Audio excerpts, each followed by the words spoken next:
Hi, this is Shelley Hoffman with an episode of Ask the Expert, and today I'm sitting here with Joy Swensen from the Baldwinsville Garden Club, and she's going to tell us a little bit about some of the plants here that you see around the village and maybe help me take care of my own because I'm not that great at it. Hi, Joy. Hi. Okay, so these are all annuals, and if you want to start a pot like this, always use fresh dirt.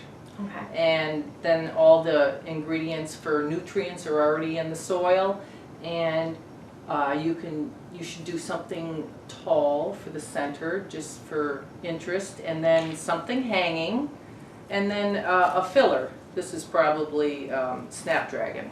Nice. And That's just pretty. got them all local in the village. And during the year, probably when you first plant it, you can put osmocote in it. Okay. It's these little tiny nutrient balls, and you put a little bit around, and it lasts for 4 to 6 weeks. And when it runs out, you can add more. Okay. You can always use liquid fertilizer every week if you want. Just keep it moist, and it should do well. Nice. And this stuff will work in hanging baskets as well? Yes, absolutely. Perfect. Mm-hmm. I'm going to put this down. If you don't mind. Okay. It's beautiful though. Thank you. And then I was going to talk about native plants, and a lot of people don't know what native plants are. They're things that have been growing in this area for hundreds of years, Okay. and they're good. They're good because they're used to our weather, and all the insects and the animals that eat plants around here and get the nutrients from the flowers, that's what they like.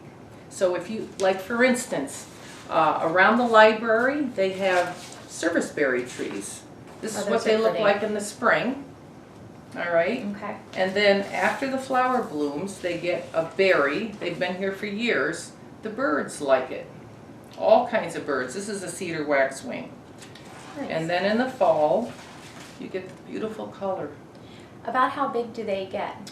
I would say probably 10 feet to the ones around the library are like 20, 25 feet tall.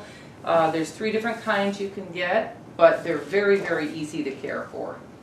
Pruning is very minimal, if at all, so that's what we like. Yes, I like low maintenance and I like to be able to Right. keep it alive. So it is nice because then you'll get the birds as well, Right. which instead of having a feeder, you actually have something natural, Yeah, native here. absolutely. It's fun. Cool, nice. Mhm. What's another native plant that we have here? Well, a lot of people know what coneflowers are, the pink ones, pink coneflowers, and black-eyed Susans. Yeah. And they're so easy. You don't have to water them. That's Okay. one of the benefits. And I leave them up all winter because the birds like to eat the seeds. That gives them something else besides your feeder To eat. for the winter. Very Let me nice. see if I wrote down any others. Okay. Joe Pye weed, there's that grows in fields, but you can get short ones now. They're called Little Joe, Nice. and so all the butterflies love those. You'll see butterflies all over the coneflowers and the Joe Pye weed all summer, so that's fun. Yeah. And the bees. And the bees. Well, the bees not so much fun, but the butterflies are pretty. Right. Let's see. You can go to Audubon, and they have a native plant website that will list all the different plants that you might want to, And they all tell you like the different sizes and how Yes. to plant them Yes. and the spacing. and Perfect. colors and whatnot. Yeah, but the hornbeams are a native plant. Now I never even knew that, and apparently the village has planted a line of them at the Point Garden. Okay. Yeah, I didn't know that until Bartlett Tree told me that, what they were. Yeah. Yeah, because they have helped us trim those trees. Yeah. Very nice. Mm-hmm. Oh, one thing I wanted to tell you about native plants, for instance, oak trees, they host over 500 different insects that are attracted to that plant, and that feeds our insects and butterflies and birds. So you're going to attract a lot more birds if you have an oak tree than if you have, say, a burning bush. A burning bush hosts only 11 insect species. Okay.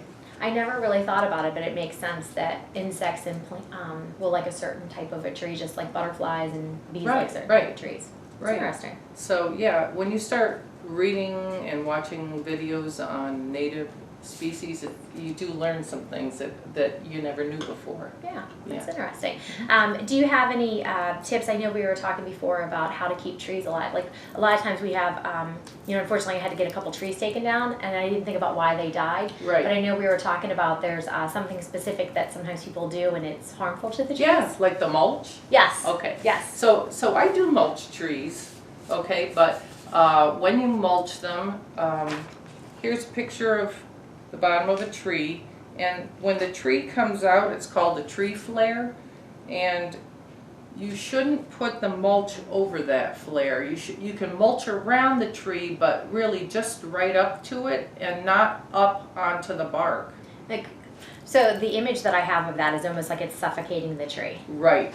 Okay. Right, and if you look up tree flares, it'll tell you that eventually the tree's gonna die. It might not happen this year or next year, but slowly, because apparently it breathes through that.